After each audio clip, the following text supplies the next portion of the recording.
नमस्कार। एक बार फिर से बहुत बहुत स्वागत है आप सभी का परीक्षा वर्ल्ड के इस यूट्यूब चैनल में। दोस्तों, हम IBAC IO 2020-21 के लिए जो प्रैक्टिस सेट स्टार्ट किए हुए हैं जीए और जीएस का, उसके पार्ट 2 को आज के इस वीडियो में हम कंप्लीट करेंगे। तो चलिए आज के सेशन को शुरू करते हैं और देख लेते हैं कि आज का हमारा जो सेट 2 है, इसमें हमने कौन कौन से महत्वपूर्ण 40 जीए और जीएस के प्रश्नों को सम्मिलित किया हुआ है। तो चलिए आज के सेशन को शुरू कर लेते हैं। पहला इंपॉर्टेंट प्रश्न आपकी स्क्रीन पर है, भारतीय संविधान के लिए जो प्रथम यानी कि फर्स्ट अमेंडमेंट था, यह कब किया गया था। काफ़ी इंपॉर्टेंट प्रश्न है। तो हमारे भारतीय संविधान में जो पहला अमेंडमेंट था, यह किया गया था सन 1951 में, यानी कि 1951 में जो है फर्स्ट अमेंडमेंट किया गया था। तथा इस अमेंडमेंट के तहत जो है हमारे संविधान में जो है 9th शेड्यूल यानी कि 9वीं अनुसूची को जोड़ा गया। तो इसे भी आप याद रखिएगा। जब 1951 में पहला संविधान संशोधन किया गया था, तो इस पहले संविधान संशोधन के तहत जो है हमारे भारतीय संविधान में 9वीं अनुसूची यानी कि 9th शेड्यूल को इसमें सम्मिलित किया गया था, जिसे भी आप याद रखिएगा। अगला इंपॉर्टेंट प्रश्न आपकी स्क्रीन पर है कि संविधान संशोधन के द्वारा जो है पंचायती राज संस्थाओं को संवैधानिक स्तर प्राप्त हुआ। तो यह संविधान संशोधन था 73वां संविधान संशोधन। आप याद रखिएगा, 73वां संविधान संशोधन जो अधिनियम था, इसके तहत जो है पंचायती राज संस्थाओं को जो है संवैधानिक स्तर प्राप्त हुआ। तो राइट आंसर आपका जाएगा 73वां संविधान संशोधन। तथा इसके तहत जो है भारतीय संविधान में 11वीं अनुसूची यानी कि जो हमारा शेड्यूल है, जो हमारी अनुसूची है 11वीं, वो 73वें संविधान संशोधन के तहत जुड़ी गई। तथा इसका संबंध किससे है, तो पंचायती राज संस्थाओं से। आप इसे याद रखिएगा। तथा पंचायती राज संस्थाओं में कुल कितने विषय हैं, तो 29 विषय यानी कि 29 सब्जेक्ट इसमें रखे गए हैं। अगला इंपॉर्टेंट प्रश्न हमारा है, पंचायती राज प्रणाली जो है सबसे पहले किस पंचायती राज जो सिस्टम, यह किस सूची में यानी कि किस लिस्ट में है। तो पंचायती राज जो सिस्टम है आपको मिलेगा किस सूची में, तो राज्य सूची यानी कि स्टेट लिस्ट में। तो राइट आंसर आपका जाएगा राज्य सूची यानी कि स्टेट लिस्ट। अगला इंपॉर्टेंट प्रश्न है, पंचायती राज सर्वप्रथम प्रवर्तित किया गया था, यानी कि पंचायती राज को सर्वप्रथम कहाँ पे लागू किया गया था। तो पंचायती राज को सर्वप्रथम लागू किया गया था राजस्थान के नागौर में। कहाँ, तो राजस्थान के नागौर में जो है पंचायती राज को सर्वप्रथम लागू किया गया था 1959 ईस्वी में। तथा इस समय हमारे देश के प्रधानमंत्री थे पंडित जवाहरलाल नेहरू। तो इसे आप ध्यान दीजिएगा। अगला इंपॉर्टेंट आपकी प्रश्न है, जो इवनिंग स्टार है, इवनिंग स्टार को हम कहते हैं शाम का तारा। आप याद रखिएगा, इवनिंग स्टार यानी कि शाम का तारा किस ग्रह को कहा जाता है। तो इवनिंग स्टार और इवनिंग स्टार यानी कि शाम का तारा और भोर का तारा, आप याद देखिएगा, शाम का तारा और भोर का तारा जो है, यह दोनों कहा जाता है शुक्र ग्रह यानी कि वीनस को। तो आप याद देखिएगा, वीनस यानी कि जो शुक्र ग्रह है, इसको शाम का तारा और भोर का तारा भी कहा जाता है। इसके साथ ही जो शुक्र है, इसको पृथ्वी की जुड़वा बहन, आप याद देखिएगा, इसको पृथ्वी की जुड़वा बहन भी कहा जाता है। तो इसे भी आप ध्यान दीजिएगा। आकार और आकृति में सेम यानी कि समान होने के कारण जो है शुक्र ग्रह यानी कि वीनस ग्रह को जो है पृथ्वी की जुड़वा बहन भी कहा जाता है। अगला प्रश्न हमारा है, और जो शनि ग्रह जो सैटर्न ग्रह है, जो सैटर्न है, आपको बताना है कि यह सूर्य का एक चक्कर जो है कितने समय में लेता है। तो जो सैटर्न है, जो सूर्य शनि ग्रह है, यह सूर्य का एक चक्कर लगाने में टोटल समय लेता 29.5 वर्ष यानी कि 29.5 वर्ष का समय लेता है जो सैटर्न है वह सूर्य का एक चक्कर लगाने में। तो राइट आंसर आपके स्क्रीन पर है 29.5 यानी कि ऑप्शन सी। अगला प्रश्न है, किसी स्थान का मानक समय यानी कि स्टैंडर्ड टाइम जो है किसके द्वारा निर्धारित किया जाता है। तो किसी स्थान का जो मानक समय, किसी स्थान का जो स्टैंडर्ड टाइम है, यह निर्धारित किया जाता है प्रधान मध्याह्न रेखा के द्वारा, यानी कि ऑप्शन डी इसका बिल्कुल सही है, प्रधान मध्याह्न रेखा। अगला इंपॉर्टेंट प्रश्न है, निम्नलिखित में से कौन सा महाद्वीप क्षेत्रफल के अनुसार सबसे बड़ा है। तो दिए गए ऑप्शंस में से सबसे बड़ा महाद्वीप कौन सा है, उत्तरी अमेरिका। आपका यहाँ पे आपका दूसरा हो जाएगा अफ्रीका, यानी कि अफ्रीका इसमें दिए गए ऑप्शंस में से सबसे बड़ा है। उसके बाद आपका उत्तरी अमेरिका हो जाएगा, उसके बाद दक्षिण अमेरिका और उसके बाद आपका आएगा यूरोप। तो आपको याद रखना है, अगर हम सबसे बड़े महाद्वीप की बात करें ऐसे, तो एशिया सबसे बड़ा महाद्वीप है। एशिया के बाद आपका आता है अफ्रीका, सबसे बड़ा महाद्वीप दूसरे नंबर पे। उसके बाद नॉर्थ अमेरिका, उसके बाद साउथ अमेरिका, उसके बाद अंटार्कटिका, उसके बाद आपका आता है यूरोप और उसके बाद आपका आता है ऑस्ट्रेलिया। तो आप इसे याद रखिएगा। टोटल 7 महाद्वीप हैं, इनका क्रम आपको पता होना चाहिए। अगला इंपॉर्टेंट है, अंत्योदय कार्यक्रम सर्वप्रथम किस राज्य में शुरू किया गया था? तो अंत्योदय कार्यक्रम को सर्वप्रथम शुरू किया गया था किस राज्य में? तो राजस्थान में। तो ऑप्शन डी इसका बिल्कुल सही है, राजस्थान। अगला प्रश्न है, भारतीय जीवन बीमा निगम की स्थापना कब की गई थी? तो भारतीय जीवन बीमा निगम की स्थापना जो है 1956 में की गई थी। 1 सितंबर 1956 को जो है भारतीय जीवन बीमा निगम की स्थापना की गई थी तथा इसके वर्तमान में अध्यक्ष कौन है? तो एम आर कुमार। कौन है? तो एम आर कुमार जो है वर्तमान में इसके अध्यक्ष हैं। अगला प्रश्न है, 1 रुपए के नोट पर किसका हस्ताक्षर होता है? तो 1 रुपए के नोट पर जो है किसका हस्ताक्षर होता है? तो वित्त मंत्रालय के सचिव का, यानी कि ऑप्शन ए इसका बिल्कुल सही है, वित्त मंत्रालय के सचिव का। अगला प्रश्न है, राष्ट्रीय जलमार्ग 1 यानी कि नेशनल वाटरवे 1 किसको जोड़ता है? तो हल्दिया आपको जगह मिलेगी वेस्ट बंगाल में और इलाहाबाद आपको जगह मिलेगी उत्तर प्रदेश में। तो हल्दिया को उत्तर प्रदेश से जोड़ता है नेशनल वाटरवे 1 तथा यह गंगा नदी पे बनाया गया है। अगला इंपॉर्टेंट प्रश्न हमारा है, मनुष्य के शरीर में मनुष्य के शरीर में खून के शुद्धिकरण को क्या कहा जाता है? यानी कि मनुष्य के शरीर में जो प्यूरिफिकेशन ऑफ ब्लड होता है उसकी प्रक्रिया को हम क्या कहते हैं? तो मनुष्य के शरीर में खून के शुद्धिकरण को कहा जाता है डायलिसिस, यानी कि ऑप्शन ए इसका बिल्कुल सही है, डायलिसिस। अगला प्रश्न हमारा है, HIV द्वारा कौन सा रोग होता है? तो HIV के द्वारा जो है एड्स नामक बीमारी होती है। तो राइट आंसर आपका जाएगा एड्स। अगला प्रश्न आपकी स्क्रीन पर है, क्लोरोफिल में कौन सा धातु आयन पाया जाता है? तो क्लोरोफिल में जो है लोहा पाया जाता है। तो राइट आंसर आपका जाएगा आयरन, यानी कि लोहा। अगला प्रश्न है, मायोग्लोबिन में कौन सी धातु पाई जाती है? तो मायोग्लोबिन में जो है लोहा पाया जाता है। तो राइट आंसर आपको जाएगा ऑप्शन डी, लोहा। अगला प्रश्न है, जहां जीव रहता है उस सटीक जगह को हम क्या कहते हैं? तो जहां जीव रहते हैं उस सटीक स्थान को कहा जाता है आवास, यानी कि ऑप्शन जो इसका ए है बिल्कुल सही है, आवास। अगला प्रश्न है, केंद्रीय यांत्रिक अभियांत्रिक अनुसंधान संस्थान ने किस राज्य में दुनिया का सबसे बड़ा सौर वृक्ष स्थापित किया है? Most important. तो केंद्रीय यांत्रिक अभियांत्रिक अनुसंधान संस्थान के द्वारा जो है दुनिया का सबसे बड़ा जो सौर वृक्ष है यह लगाया गया पश्चिम बंगाल में। तो राइट आंसर आपका जाएगा वेस्ट बंगाल, यानी कि पश्चिम बंगाल। अगला प्रश्न है, किस राज्य ने मेजर ध्यानचंद्र विजय पथ योजना शुरू की है? तो मेजर ध्यानचंद्र विजय पथ योजना को शुरू किया गया उत्तर प्रदेश की गवर्नमेंट के द्वारा। अब यह योजना है क्या? तो इस योजना के तहत जो है उत्तर प्रदेश राज्य में जितने भी खिलाड़ी हैं उनके घरों तक पक्की सड़कें बनाई जाएंगी। तो आप इसे ध्यान दीजिएगा। अगला प्रश्न है, प्रेस ट्रस्ट ऑफ इंडिया के नए अध्यक्ष कौन बनाए गए हैं? तो PTI यानी कि प्रेस ट्रस्ट ऑफ इंडिया के नए चेयरमैन बनाए गए हैं अविक सरकार, यानी कि ऑप्शन सी इसका बिल्कुल सही है, अविक सरकार।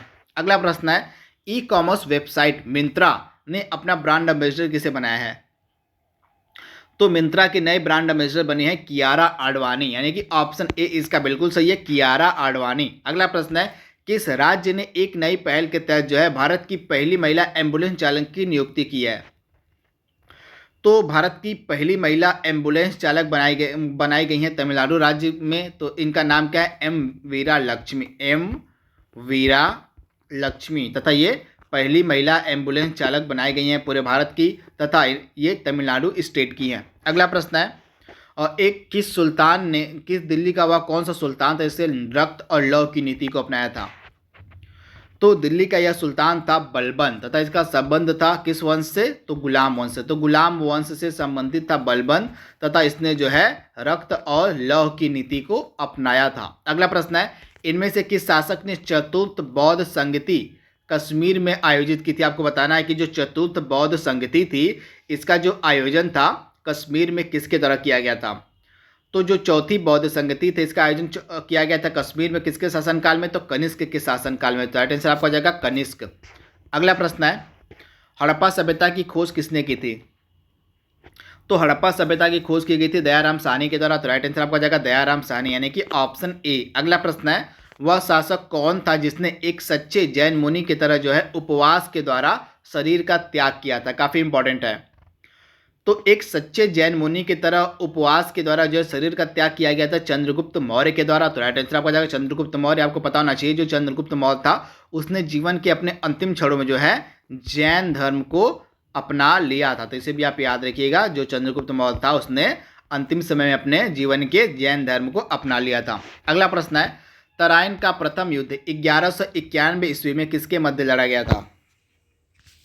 तो तराइन का जो प्रथम युद्ध था यह 1191 ईस्वी में मोहम्मद गौरी और पृथ्वीराज चौहान के मध्य लड़ा गया था। तो आप इसे याद रखिएगा। तथा तराइन का जो प्रथम युद्ध था इसमें पृथ्वीराज की विजय होती है और मोहम्मद गौरी हार जाता है। परंतु दोबारा जब द्वितीय युद्ध होता है तराइन का 1192 में, तो इस युद्ध में जो है मोहम्मद गौरी जीत जाता है और पृथ्वीराज चौहान हार जाता है। तो इसी के बाद जो है दिल्ली पर मोहम्मद गौरी के द्वारा किसका शासन स्थापित करवाया जाता है? तो गुलाम वंश का शासन स्थापित किया जाता है मोहम्मद गौरी के द्वारा। तो इसे भी आप ध्यान दीजिएगा। अगला प्रश्न है, बंगाल को मुगल साम्राज्य से पृथक कर स्वतंत्र किसने किया था?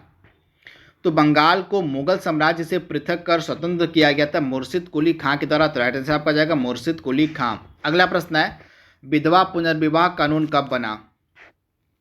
तो विधवा पुनर्विवाह कानून बनाया गया था कब? 1856 में। भारत में विधवा पुनर्विवाह के लिए जो सबसे अधिक योगदान था वह दिया था ईश्वर चंद्र विद्यासागर ने। किसने?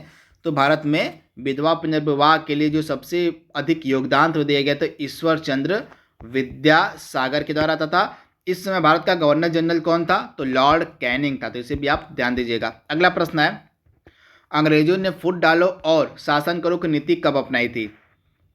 तो 1858 यानी कि 1858 के बाद जो है अंग्रेजों ने जो है फूट डालो और शासन करो की नीति अपनाई थी। यानी आप कह सकते हैं कि 1857 की क्रांति के बाद जो है अंग्रेजों ने फूट डालो और शासन करो की नीति का पालन किया था। अगला प्रश्न है, निम्नलिखित में से कौन सी किसी देश की राजधानी नहीं है? तो इसमें से कैनबरा किसकी राजधानी है? कैनबरा आपको मिलेगी ऑस्ट्रेलिया की राजधानी। उसके बाद रियाद आपको मिलेगी सऊदी अरब की राजधानी। वेलिंगटन आपको मिलेगी न्यूजीलैंड की राजधानी। परंतु सिडनी जो है यह किसी भी देश की राजधानी नहीं है, बल्कि यह ऑस्ट्रेलिया का एक फेमस सिटी है। अगला प्रश्न है, दक्षिणी गोलार्ध में सबसे बड़ा दिन कब होता है? तो दक्षिणी गोलार्ध में सबसे बड़ा दिन होता है 22 दिसंबर। तो राइट आंसर आपको जाएगा 22 दिसंबर यानी कि ऑप्शन बी। अगला प्रश्न है, दक्षिण अमेरिका में जो है मध्य घास के मैदान क्या कहलाते हैं? तो दक्षिण अमेरिका के जो है मध्य अक्षांशी घास के मैदान क्या कहलाते हैं? तो पंपास। तो राइट आंसर आपको जाएगा पंपास यानी कि ऑप्शन बी इसका बिल्कुल सही है। अगला प्रश्न है, दक्षिण अमेरिका की सबसे बड़ी नदी कौन सी है? तो दक्षिण अमेरिका की सबसे बड़ी नदी है अमेजन यानी कि ऑप्शन सी इसका बिल्कुल सही है, अमेजन। अगला प्रश्न है, भारत के विभिन्न राजनीतिक दलों को राष्ट्रीय या क्षेत्रीय दल का दर्जा देने का जो अधिकार है वह किसको दिया गया है? तो भारत के विभिन्न राजनीतिक दलों को क्षेत्रीय या राष्ट्रीय दल का जो दर्जा है दिए जाने का जो अधिकार यह दिया गया चुनाव आयोग को। तो राइट आंसर आपका हो जाएगा इलेक्शन कमीशन। आप इसे याद देखिएगा। तो हमारे जो मुख्य चुनाव आयुक्त वर्तमान में कौन है? सुनील अरोड़ा। कौन है? तो सुनील अरोड़ा जो है ये वर्तमान में हमारे मुख्य चुनाव आयुक्त हैं। अगला प्रश्न है, निम्नलिखित में से कौन सा अनुच्छेद पंचायत के गठन के लिए राज्य सरकारों को निर्देशित करता है? तो अनुच्छेद 40 जो है किससे संबंधित है? तो पंचायतों के गठन से संबंधित है। तथा यह किसके अंतर्गत आता है अनुच्छेद 40? तो डीपीएसपी यानी कि राज्य के नीति निदेशक सिद्धांतों के अंतर्गत इसको रखा गया है डीपीएसपी को। तो इसे भी आप याद रखिएगा। मतलब डीपीएसपी यानी कि directive principle of state policy यानी कि राज्य के नीति निर्देशक सिद्धांतों के अंतर्गत रखा गया अनुच्छेद 40 को। तथा इसका संबंध है पंचायतों के गठन से अनुच्छेद 40 का। अगला प्रश्न है, निम्नलिखित में से कौन सा विषय समवर्ती सूची में है यानी कि कंकरेंट लिस्ट में है? तो इसमें से एजुकेशन यानी कि शिक्षा जो है इसको कंकरेंट लिस्ट में रखा गया। तो राइट आंसर आपको आ जाएगा शिक्षा यानी कि ऑप्शन बी। अगला प्रश्न है, लोकसभा अध्यक्ष अपना त्यागपत्र किसको देता है? तो लोकसभा अध्यक्ष जो है अपना त्यागपत्र किसको देता है? तो लोकसभा उपाध्यक्ष को। तो राइट आंसर आपको आ जाएगा ऑप्शन ए। तथा वर्तमान में हमारे लोकसभा अध्यक्ष कौन है? तो ओम बिरला। अगला प्रश्न है, सर्वोच्च न्यायालय का जो न्यायाधीश होता है अपना जो त्यागपत्र होता है वह किसको लिख कर देता है? तो जो सर्वोच्च न्यायालय का न्यायाधीश होता है यह अपना त्यागपत्र किसको देता है? तो प्रेसिडेंट ऑफ इंडिया को यानी कि भारत के राष्ट्रपति को। अगला प्रश्न हमारा है, इन देशों में से कौन सा देश जो है G8 समूह का सदस्य नहीं है? तो आपको बता दूं मैं कि जो G8 समूह के देश हैं इसमें टोटल 8 देश हैं, तथा ये जो 8 देश है ये दुनिया के सबसे शक्तिशाली देश, सबसे विकसित देशों का समूह है G8। आप याद देखिएगा, दुनिया के सबसे विकसित देशों का जो समूह है G8 है, इसे आप याद देखिएगा। इसमें फ्रांस है, इटली है, जर्मनी है, ब्रिटेन है, जापान है, उसके बाद कनाडा है और उसके बाद USA है। टोटल 8 देश इसमें हैं। America, Canada, Japan, Britain, Germany, Italy, France, इन 8 देशों को याद करने की ट्रिक मैं आपको बता दे रहा हूँ। तो इसकी ट्रिक है जीजा कई बार फ्रांस आए। ये ट्रिक आप याद देखिएगा, जीजा कई बार फ्रांस आए। अब इस ट्रिक के माध्यम से आप G8 समूह के सभी देशों को याद कर सकते हैं। तो ये कौन कौन से हो गए? आपका एक जी से जर्मनी हो गया, जा से जापान हो गया, क से कनाडा, ई से इटली। तो आप इसे याद रखिएगा, ई से इटली हो गया। उसके बाद फ्रांस, ये आपका हो गया, तो इसे भी आप याद रखिएगा। उसके बाद आप क्या याद रख सकते हैं? अमेरिका हो गया। तो इस ट्रिक के माध्यम से आप याद कर सकते हैं इन कितने देशों को? तो इन देशों को, जो 8 देश हैं G8 के, तो आप याद रखिएगा कौन सा हो गया?